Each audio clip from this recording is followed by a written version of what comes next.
दोस्तों नमस्ते। दोस्तों आज का टॉपिक का विषय ये है कि क्या डिप्रेशन, टेंशन जो एंग्जाइटी होती है वो स्वतः समाप्त हो जाती है। तो हमारे हिसाब से ये सब जो मानसिक रोग होते हैं, जो मन के रोग होते हैं, ये स्वतः समाप्त हो जाते हैं। देखिए, जैसे किसी व्यक्ति के जीवन में कोई घटना घट जाती है, तो जिस दिन घटना घटती है उस दिन व्यक्ति के मन में बहुत ही हलचल हो जाती है। जैसे मान लीजिए एक्सीडेंट हो गया, या उसके घर पर किसी व्यक्ति का देहांत हो गया, या वो एग्ज़ाम में फेल हो गया, या उसके साथ ब्रेकअप हो गया उसी दिन, तो उस दिन तो व्यक्ति बहुत ही परेशान रहेगा। उसका मन जो होता है, क्या होता है, दुख के सागर में एकदम डूब जाता है। वो निकलने का उसका मन बहुत एकदम घायल हो जाता है। अब लेकिन जैसे जैसे वो समय बीतता, दूसरे दिन होता है, तो व्यक्ति के अंदर जो होता है थोड़ा थोड़ा क्या मतलब वो जाते चेतना आती रहती है। अपने आप को व्यक्ति क्या होता है, समझाने लगता है।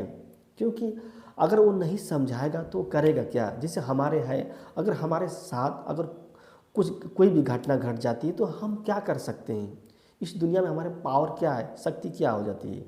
चाहे जो भी घटना है, अगर मान लीजिए एक्सीडेंट हो जाता है, या मेरे घर पर कोई हादसा हो जाता है, या कोई अनहोनी हो जाती है, तो आप कोई क्या कर सकता है। लास्ट में हर एक व्यक्ति को क्या होता है, संतोष ही करना है। आप जो भी करना है उसको संतोष ही करना है। अपने एक्सपेक्टेशन आपने जो बनाया था उसकी पूर्ति नहीं हुई तो आपको क्या होता है, संतोष ही करना पड़ेगा। अगर आप संतोष नहीं करेंगे तो निश्चित रूप से क्या होता है, आप डिस्टर्ब हो जाएंगे। यानी कि आपके जीवन में जो भी घटनाएं घट गई हैं, आप उसको क्या है, एक भाग्य के रूप में कि चलो हमारे भाग्य में इतना ही लिखा है, तो उसको एक्सेप्ट करना ही पड़ेगा। अगर आप एक्सेप्ट नहीं करेंगे तो डिस्टर्ब हो जाएंगे। तो जो डिप्रेशन जो होता है, एंग्जाइटी होती है, ये शुरू शुरू में जो होती है दिक्कत तो करती है, लेकिन जैसे जैसे समय बीतता जाता है ना, इसका लेवल जो होता है एकदम कम होता जाता है, एकदम डाउन होता है। क्योंकि जो व्यक्ति जो होता है, जब शुरू शुरू में उम्र कम होती है, जब उम्र कम होता है तो उसके अंदर क्या होता है, इमोशनल का लेवल होता है बहुत ज़्यादा होता है। वो व्यक्ति क्या होता है, रेशनल नहीं होता है। कोई भी डिसीजन लेता है वो इमोशन के आधार पर लेता है। तुरंत किसी से क्या आकर्षित हो जाता है, प्रेम करने लगता है, मतलब इमोशनल बातें करने लगता है। वो किसी तथ्य को नहीं देखता है। वो सोचता है कि जो मैं कर रहा हूँ एकदम, जो मैं कर रहा हूँ और जो मैं कह रहा हूँ एकदम सत्य होता है। जैसे मान लो कोई व्यक्ति है, उसको लग रहा है कि मेरा हार्ट बीट तेज़ हो रहा है, मेरे बीपी तेज़ हो रहा है, मेरा ब्रेन में डिस्टर्ब हो रहा है, पैनिक अटैक आ रहा है, तो वो व्यक्ति क्या होता है, मेडिकल चेकअप कराता है तो उसका मेडिकल रिपोर्ट एकदम नॉर्मल निकलती है। तो जब नॉर्मल निकलती है तो शुरू शुरू में उसका विश्वास नहीं है, लेकिन जब दोबारा चेकअप कराएगा तो फिर सोचेगा, तो फिर नॉर्मल आएगी तो सोचेगा कि यार दोबारा तो भी तो वही रिजल्ट रिपोर्ट आई। अगर वो रियल में व्यक्ति रेशनल है, तार्किक व्यक्ति है, अपने दिमाग से काम करने वाला है, तो निश्चित रूप से वो अपनी एंग्जाइटी, डिप्रेशन को समाप्त कर देगा धीरे धीरे। अगर व्यक्ति इरेशनल है, रूढ़िवादी है, ज़्यादा इमोशनल है, तो व्यक्ति दिक्कत हो जाएगी उसको। तो आप इस दुनिया में क्या होता है, ज़्यादा रेशनल बनने का, इमोशनल बनने का प्रयास मत कीजिए, रेशनल बनने का प्रयास कीजिए। आपके मन में जो विषय वस्तु आ रही है उस पर मत विश्वास कीजिए, जो रिपोर्ट है उस पर विश्वास कीजिए।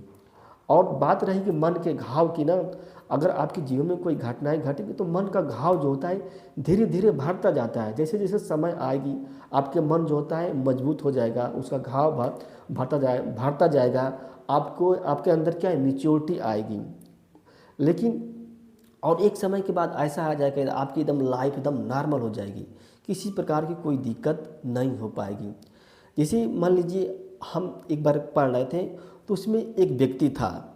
वो व्यक्ति 4 व्हीलर की गाड़ी लिए खड़ा हुआ था और क्या उसकी सफाई कर रहा था गाड़ी की। मतलब वो व्यक्ति मतलब संपन्न घर का था। और एक भिखारी आया। जब भिखारी आया तो ताक रहा था बहुत ध्यान से उस व्यक्ति की तरह। तो उस व्यक्ति ने उससे पूछा कि क्या कुछ तुम्हें चाहिए। तो भिखारी ने कहा कि नहीं सर, हमें तो नहीं चाहिए। लेकिन जो व्यक्ति गाड़ी साफ कर रहा था, यानी कि जो जो मतलब जिसके पास गाड़ी थी ना, वो अपने मैडम का इंतज़ार कर रहा था, अपनी पत्नी का इंतज़ार कर रहा था। तो भिखारी ने एक शब्द कहा, बहुत ही अच्छी लाइन कहा कि साहब, इस दुनिया में हर एक व्यक्ति को किसी न किसी की ज़रूरत रहती है। यानी कि कोई व्यक्ति क्या है, एब्सोल्यूट नहीं है। उसके कहने का मतलब है कि हमको क्या है, भोजन की ज़रूरत है तो आपको आपकी पत्नी की ज़रूरत है, मतलब ज़रूरत सबकी है, ऐसी बात नहीं है। तो ये एंग्जाइटी है, डिप्रेशन, टेंशन क्या है, एक मन का रोग है, धीरे धीरे क्या हो जाएगी, ये समाप्त हो जाएगी। दोस्तों यह वीडियो अच्छी लगी तो इसको लाइक कीजिए और हमारे चैनल को दोस्त सब्सक्राइब कीजिए। धन्यवाद, नमस्ते।